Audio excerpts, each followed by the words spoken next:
প্রিয় দর্শক, the report dot লাইভের পক্ষ থেকে আপনাদের সবাইকে স্বাগত। এই মুহূর্তে আমরা রয়েছি যাত্রাবাড়ি এলাকায়। আপনারা দেখতে পাচ্ছেন যে এখান থেকে যত দূর চোখ যায়, এখান থেকে যাত্রাবাড়ি থেকে চিটাং রোড পর্যন্ত সেখানে কিন্তু প্রায় 10, 15, 20 যত দূর চোখ যায়, যত দূর যাওয়া যায়, সেখানে কিন্তু মানুষের আনাগোনা অর্থাৎ তিল ধারণের ঠাঁই নেই এবং বলা যাচ্ছে যে বিজয় উল্লাস চলছে। অর্থাৎ সবাই কিন্তু স্লোগান দিচ্ছে এবং বলছে যে বর্তমান যে অর্থাৎ যিনি সাবেক হয়েছে, পদত্যাগ করেছে প্রধানমন্ত্রী শেখ হাসিনা, তার বিরুদ্ধে স্বৈরাচার বিরোধী স্লোগান সেগুলো দিচ্ছে। আপনারা এখানে দেখতে পাচ্ছেন, এই পাশাপাশি দেখতে পাচ্ছেন যে যাত্রাবাড়ি এলাকায় এখানে কিন্তু আপনারা এখনো দেখতে পাচ্ছেন যে এখানে আসলে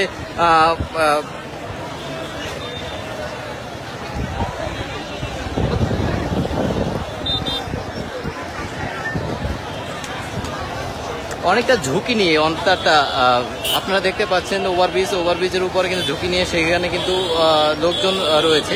এছাড়া এদিকে দেখতে পাচ্ছেন যে যেখান থেকে যেভাবে যে অবস্থায় ছিল সেখান থেকে কিন্তু নেমে গিয়েছে, অনেক কিন্তু পরিজন নিয়ে তারা কিন্তু এই রাস্তায় এসেছে।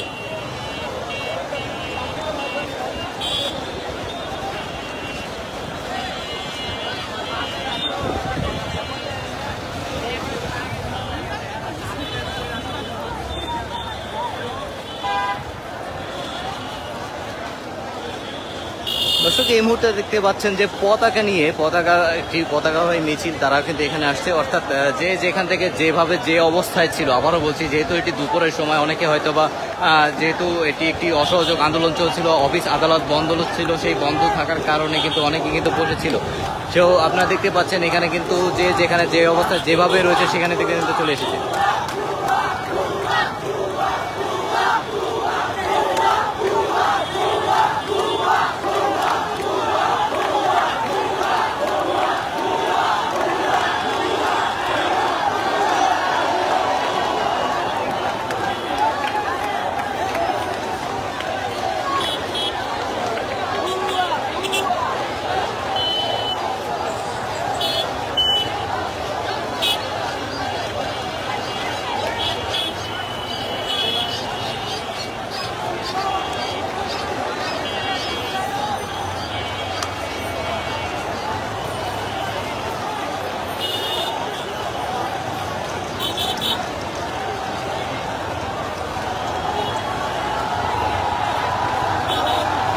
দর্শক, আপনারা দেখতে পাচ্ছেন যে এখানে কিন্তু তিল ধারণের ঠাঁই নেই, যে আন্দোলনে যা ছিল তার চেয়ে বেশি। এবং আপনারা দেখতে পাচ্ছেন যে যেখানে জরুরি যানবাহন রয়েছে, অর্থাৎ অ্যাম্বুলেন্স সহ বিভিন্ন যানবাহন সেখানের জন্য কিন্তু জায়গা করে দিয়েছে। আপনারা দেখতে পাচ্ছেন অ্যাম্বুলেন্স যারা রয়েছে